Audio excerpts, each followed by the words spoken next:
Welcome to the English online service. Let's pray.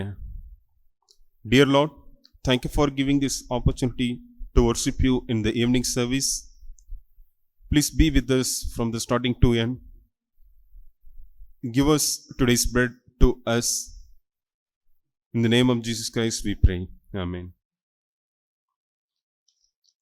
Order of service. Let us worship God. God is spirit, and those who worship him must worship in spirit and truth. Grace to you and peace from God our Father and the Lord Jesus Christ. This is the day that the Lord has made. Let us rejoice and be glad in it. Grace, mercy, and peace will be with us from God the Father and from the Jesus Christ, the Father's Son, in truth and love. Let everyone who is thirsty come. Let anyone who wishes take the water of life as a gift. The Lord is near to all who call on him, to all who call on him in truth. From the rising of the sun to its setting, the name of the Lord is to be praised. God is light, and in him there is no darkness at all. But if we walk in the light, as he himself is in the light, we have fellowship with one another, and the blood of Jesus, his Son, cleanses us from all sin.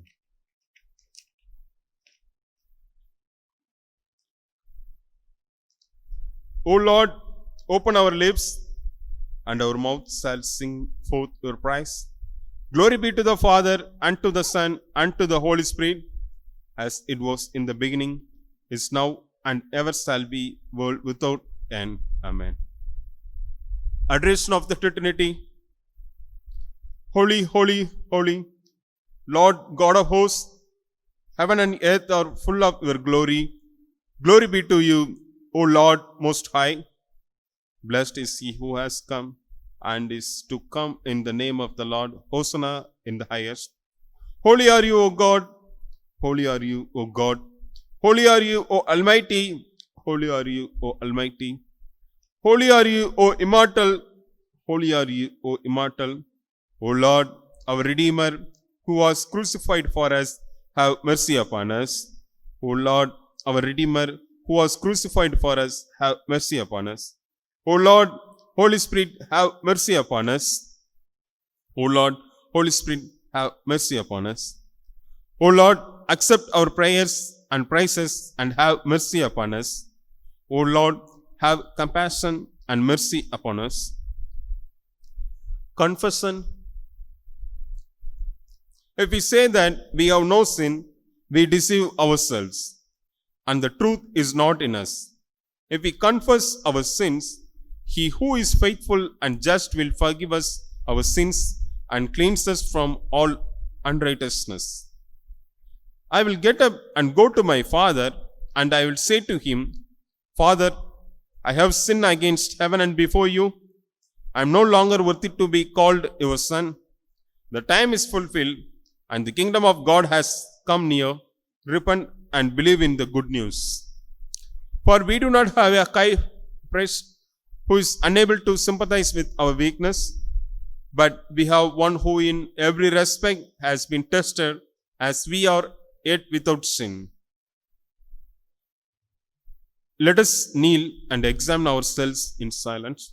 Dear everyone, whoever watched this online service video, kneel yourself and surrender your sin to our Almighty God. Our God will give forgiveness to you. Surrender everything to our Lord's feet. Don't hide anything, whether you made a sin with knowingly or unknowingly. Surrender all the sin to our Lord. He will give purity in your heart. He will give forgiveness to you. He will clean with his holy blood in your body. Surrender everything to our Lord Jesus Christ. Don't hide anything.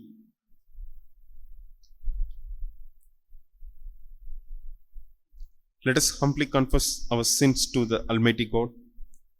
Gracious God, we have sinned against you in thought, word, and deed. We have not loved you with all our hearts. We have not loved our neighbors as ourselves. Have mercy upon us. We ask you, cleanse us from our sins and help us to overcome our faults through Jesus Christ our Lord. Amen. May the Almighty and merciful Lord grant us pardon and remission for all our sins, time for amendment of life, and the grace and comfort of the Holy Spirit. Amen. Let us hear today's Bible reading. Today's Bible reading is from Acts chapter 18, verses 24 to 28. The ministry of Apollos. Now a certain Jew named Apollos, born at Alexandria, an eloquent man and mighty in the scriptures, came to Ephesus. This man had been instructed in the way of the Lord, and being fervent in spirit, he spoke and taught accurately the things of the Lord, though he knew only the baptism of John. So he began to speak boldly in the synagogue. When Aquila and Priscilla heard him, they took him aside and explained to him the way of God more accurately. And when he desired to cross to Achaia, the brethren wrote, exhorting the disciples to receive him. And when he arrived, he greatly helped those who had believed through grace. For he vigorously refuted the Jews publicly, showing from the scriptures that Jesus is the Christ. Amen. Let us hear today's special song by Mr. Jemidas George. We welcome you. This song is made famous by Johnny Cash. When the trumpet of the Lord shall sound and time shall be no more, and the morning breaks eternal, bright and fair, when the saved of earth shall gather over on the other shore, and the roll is called up yonder, I'll be there. When the roll is called up yonder, when the roll is called up yonder, when the roll is called up yonder, when the roll is called up yonder, I'll be there. On that bright and cloudless morning, when the dead on Christ shall rise, and the glory of his resurrection share, when his chosen ones shall gather to their home beyond the skies, and the roll is called up yonder, I'll be there. When the roll is called up yonder, when the roll is called up yonder, when the roll is called up yonder, when the roll is called up yonder, I'll be there. Let us labor for the Master from the dawn till setting sun. Let us talk of all his wondrous love and care. Then when all of life is over and our work on earth is done, and the roll is called up yonder, I'll be there. When the roll is called up yonder, when the roll is called up yonder, when the roll is called up yonder, when the roll is called up yonder, I'll be there. When the roll is called up yonder, when the roll is called up yonder, when the roll is called up yonder, when the roll is called up yonder, I'll be there.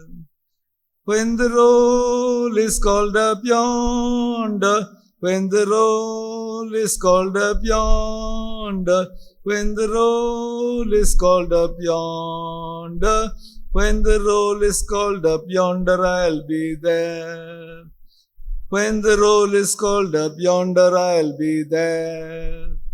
When the roll is called up yonder, I'll be there. Thank you, Jemidas uncle, for giving the wonderful song.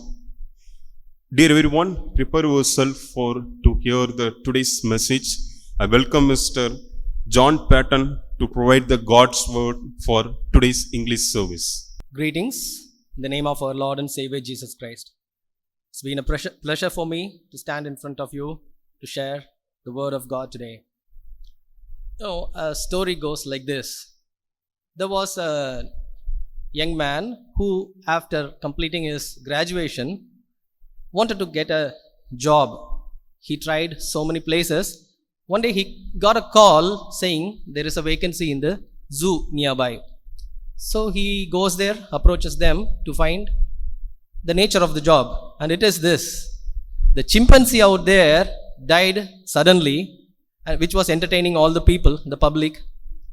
So they wanted to replace that with a human being for the time being before they ship another one to the zoo. So probably for a week's time, they needed some backup arrangement. They got a very nice dress stitched. All that this guy has to do is wear that dress and act as a chimpanzee.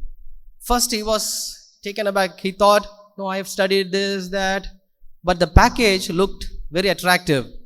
So he said, anyway, it's for a week's time. Let me take it. So they said, tomorrow morning, 9 o'clock is the zoo time. You be there a little before that. So he went much early. He got himself dressed in that chimpanzee dress. He saw in the mirror, wow, it was perfect, much better than the real chimpanzee itself. So he goes to the cage. There was a lot of things hanging around. A tree was there, kind of ladder was there, a swing was there. He was doing all these things. He was rehearsing himself.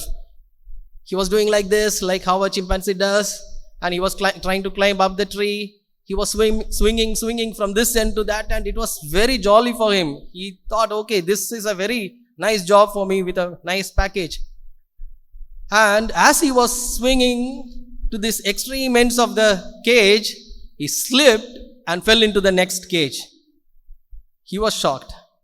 Now, to his uttermost shock, he saw it was a lion's cage. Now, the lion, so big in size, gets up and it was moving towards him. He was in full panic. He never expected in his weirdest dreams.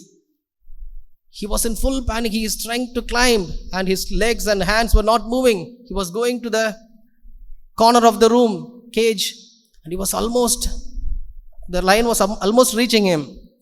The lion came very close to him. Now he forgot about everything. He forgot that he is a chimpanzee. He started shouting, help, help, somebody help me. The lion, it was very furious, took his hand like this, a big paw. It was about to give him a slap. And the lion went ahead and did like this. And it said, shh, don't shout or we both will lose our jobs. You know, dear friends, most of the times we are like that. You know, we wear different get-ups. We wear different masks. We have different face when we are at home with our spouse and with the children. We have a different face when we are at office. We have different faces with different friends of us. We have different face when we are at church. So many different faces. You know, we have different face with the neighborhood people. No, when Billy Graham's wife was talking about him, one thing she told was very, very impressive. You know, she said, one thing I like the most of Billy is, he is the same everywhere. May it be the boardroom, or may it be anywhere in the house, or may it be his personal, private time. He is the same everywhere. That is the witness of a man of God. Now, today's topic is witness of God. I want to put forward two thoughts under this topic. Witness of God. Number one is, know your God. The basic step for us is, we must know about our God. I'll ask you a few questions. Now tell me very honestly if you are able to answer that genuinely. Why are you a Christian? Why are you a Christian? Don't tell me that for generations you are a Christian, or this and this incidents made me to become a Christian. No. Why are you a Christian? Genuinely, you tell me. Another question. We have so many people around us. Most of them have 33 crores of deities. Why are you having only one? Are you not generous? Are we not generous? I'll ask you another question. How would you explain the concept of Trinity, God the Father, God the Son, and the Holy Spirit, to a person who is not of this faith, who is not of our faith? How will you explain it to him? If you try to explain, will he still thinks that it is a logical fallacy? Meaning, he will say that there cannot be a circular square. A circular square cannot exist, or a rectangular circle cannot exist. The same way, 3 in 1, how can it exist? How will you explain Trinity to a person like that? Why going so far? Our children in our own family ask questions. Day after day they ask questions. If you try to answer it genuinely with authenticated answers, 2 things happen. Number 1, children will get confidence in you and they will not try to look in for answers elsewhere. Number 2, in the process of finding answers for them, you will become wise. It so happened a couple of days back, I was asked a question by my son. He asked, "Dad, why did God create mosquitoes when there is no any good about mosquitoes? Mosquitoes doesn't do any good. It only does bad things. It destroys. Why did God create that?" I said, "Son, I need some time to explain you this, to find the answer and explain you." I have taken some time from him. It's okay. You learn. You get to know from literatures or authenticated literatures and to answer. Number 1 is you must know God through authenticated literature and Bible. I'll read you from Acts chapter 18 verses 24 to 28, which we got read just now. I'll read it for you. A Jew named Apollos, an eloquent speaker who knew the scriptures well. Look at this. And it goes on saying like that. He had been taught the way of God, and he taught others about Jesus with an enthusiastic spirit and with accuracy. Look at this. This is very important that we know God through the literatures and through Bible. The second portion of this is knowing God personally. Knowing God from literature, knowing God personally. That is very key, very, very important. What do you mean by knowing God personally? It means knowing the very heart of God. We must be so close to God in such a way that we know the very heart of God. If you go, I can give you some examples. If you take Abraham, Genesis 18, we know the situation. Here God calls Abraham. Abraham stands in front of God, and God says, I'm fed up with this city of Sodom. I'm going to destroy it. And Abraham goes closer to God and he says, "Lord, what if there are 50 righteous people?" Abraham bargains for his people, He says, "What if 45 of them are there? What if 30? What if 20? What if 10, Lord?" And God always grants it to him. This kind of relationship is only because Abraham knows the very heart of God. I can give you one more example. Elijah. I'll read it for you. 1 Kings chapter 19 verses 11 to 13. 1 Kings chapter 19 verses 11 to 13. God says, "Go out and stand before me on the mountain." And Elijah stood there. Lord passed by, and a mighty windstorm hit the mountain. It was such a terrible blast that the rocks were torn loose, but the Lord was not in the wind. After the wind, there was an earthquake, but the Lord was not in the earthquake. And after the earthquake, there was a fire, but the Lord was not in the fire. And after the fire, there was a sound of a gentle whisper. Look, this gives us a understanding when God says, "Come out and stand Elijah is yet to come out. He stands still where he was. Now, when this gentle whisper was there, Elijah heard it. He wrapped his face in his cloak and went out and stood at the entrance of the cave. You know, this is what happens when you actually know the very heart of God. Elijah could understand, no, God cannot be so furious now. When it was a gentle whisper, Elijah goes out to listen from the God. We can also see from the New Testament, the Apostle John, he was very close to Jesus. He was always reclining on Jesus. And that gives him the very revelation of God itself. It goes on to give him the very heart of God, which helped him to write the revelation itself. Knowing the heart of God. Number 2 is walk your faith. Here we see in Acts, Paul and Silas were imprisoned. They are in the dungeon, which is the innermost part of the prison. Their legs are tied. These guys seem to be very happy, you know. They are singing and praising God with hymns. Maybe there were no mosquitoes at that time. They were singing and this miracle happened. Sadang! All of a sudden, all the gates throw open. Their chains and their cuffs fall loosened. Now pause. Wait a minute. If you were there, if you were Paul or Silas, what you would have done? I'll tell you. This is what we were expecting. God opened the gates, which is absolutely not possible otherwise. So, which means maybe it is a chance for us to go out. Isn't it? Now hold on. What these guys are doing? They are staying back.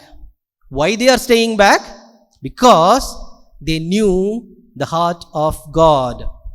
What would have happened if they had gone out? Only one thing would have happened. They would have got their freedom. Now, as they stayed back, knowing the heart of God, what happened? They got their freedom. The jailer and all the people around there, including the household of jailer, got the saving knowledge of Jesus Christ, which is the essential, the most essential purpose of our living, isn't it? Because in Matthew, Mark and Luke, it says the purpose of God to come down is not to save the so-called righteous, but to save the sinners. In addition to this, what happens here? As perk, these guys are getting medication as well as free meal. So if you feel the doors are open, you get freedom. If you know the word, the very heart of God, you get much more than that. You will be able to help others to find the saving knowledge of Jesus Christ. Dear friends, dear church, I want to tell you one thing. In many situations, even in my life, earlier, whatever we were thinking about, whatever we were praying about, when it comes through, when we feel that the doors are opened by God, we would have taken a particular decision which wouldn't have been the heart of God. Have you ever felt that you have really understood the very heart of God? I feel very bad for some of the situations where I felt the door was open and I just went through. Now today, if you are in this particular situation, if you have taken any decision saying that, okay, I have been praying for this for a long time, now I feel the doors are open, I made it, I got it. No. Pause long enough to understand whether it is the real heart of God. So as I summarize, if we know the very heart of God, that's it. That is the ultimate thing we actually are striving for. So here we see Apollos knows the literature, that he was able to stand in front of all the scholars to debate, to establish that Jesus is the real God. Now by saying that you must know the literature, I'm not telling you to go out onto the street and ask somebody for a debate. No, not that way. It is just that if a fellow person sitting next to you asks you some questions, you should be legitimately able to answer him in a very authenticated way. You are supposed to be a living example for Christ. Many people don't get to read the Bible. For them, you are the Bible. So you are supposed to live a life that is an example for others. Number two, like Paul and Silas, when the doors seem to be open, try to understand whether it is really the heart of God to pursue the things that you are expecting it to. If you start living like this, you will live the life that is expected of you and to be the witness of God. Shall we close with a word of prayer? Father God, we thank you for this wonderful time of meditation. Lord, you helped us to understand that we must know you with literatures, that we must know you personally. We must be able to understand the very heart of you, Lord. So close we have to draw closer to you. Help us with that, Father. In your mercies, you'll do it, Father. Help us, Lord. And Lord, from Paul and Silas, we could understand that we have to live our faith.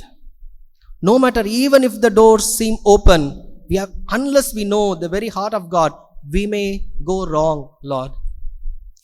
Help us with that, Father. And this time of this lockdown and pandemic, Father, we pray for you to comfort them, those who have lost their dear ones, Father. Lord, we pray for healing for the people who are in hospitals or who are quarantined. Father, we pray for those who need strength from you, that they may find their livelihood in spite of their loss of job and loss of money and things like that, Lord. Help us, Father, in your mercies. We ask all this in the wonderful and matchless name of our Lord and Savior Jesus Christ. Amen. Thank you, Mr. John Patton, for the God's word. God bless this message, and this will help us in our daily life. Let us read the sermon and greet. I believe in God, the Father Almighty, creator of heaven and earth. I believe in Jesus Christ, God only Son, our Lord, who was conceived by the Holy Spirit, born the Virgin Mary, suffered Pontius Pilate, was crucified and died, was buried. He descended to the dead. On the third day, he rose again. He ascended into the heaven. He is seated at the right hand of the Father, and he will come to judge the living and the dead.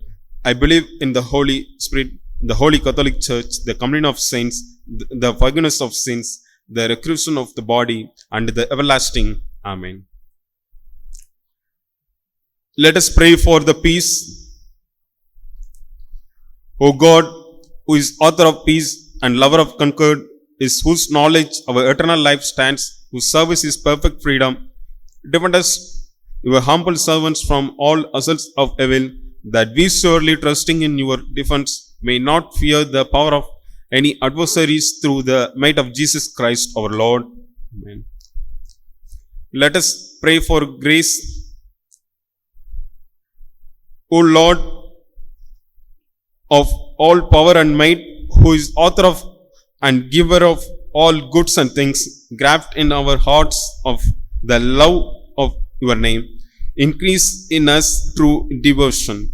Nourish us with all goodness, and your great mercy keep us in the same, through Jesus Christ our Lord. Amen. General prayer. Dear Lord, we pray for our church member, everyone.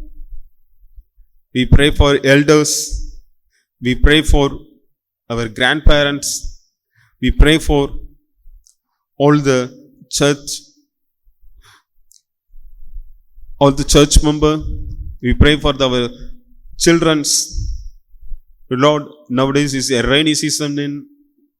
Please take care everyone in this pandemic situation. Protect everyone, and everyone follow the rules of the government. and protect everyone in the sickness. Lord, we may get the hold, we may get the fever, and we may get season illness. Cure everything to us, Lord. Remove all the fear in our heart, Lord. Give us our daily bread to ourselves, Lord.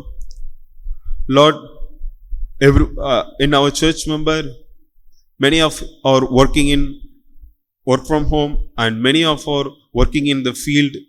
Many of are working so hard. They are mingled with the public. They mingle with everyone. Protect everyone in your healing hand, Lord. Lord, whoever helps is required, let us open our hearts to provide them, Lord. And whoever needs the financial situation, provide the financial situation to Lord. And whoever is going to marry, provide them, Lord. Lord, you bless this day and be with us. Thank you, Lord.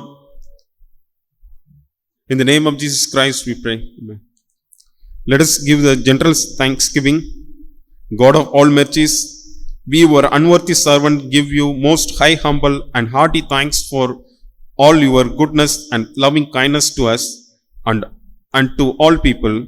We bless you for our creation, preservation, and all the blessings of this life, but above all, for your boundless love in the redemption of the world by our Lord Jesus Christ, for the means of grace and for the hope of glory. And we ask you, give us such an awareness of your mercies, that with truly thankful hearts we may so forth your praise, not only with our lips, but in our lives, by giving up ourselves to your service, and by walking before you in the holiness and righteousness all our days, through Jesus Christ, our Redeemer, to whom with you and the Holy Spirit be all honor, glory, and now and forever. Amen.